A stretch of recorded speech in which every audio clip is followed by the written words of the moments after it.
शेजारी गॅसवर मी पाणी तापत ठेवलेलं. आता हे परतून घेऊ. बघा मसाल्याचा इतका छान सुगंध सुटलाय, रंगही किती छान आलाय. बघा अजून एक पाव कप पाणी टाकते मी.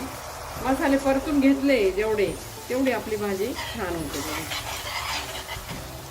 लो टू मिडियम गॅसवर मसाले छान परतून घेतले आणि जवळपास अर्धा कप पाणी टाकला मसाले परतण्यासाठी. बघा किती छान परतले, एकदम सुगंध सुटलाय.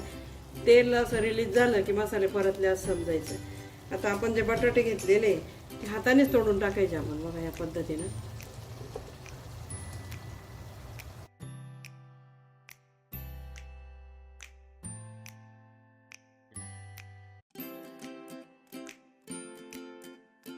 आता बटाटे यामध्ये परतून घेऊ छान.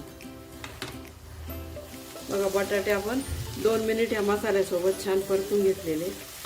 परत तेल सुटताना दिसते. अशा पद्धतीने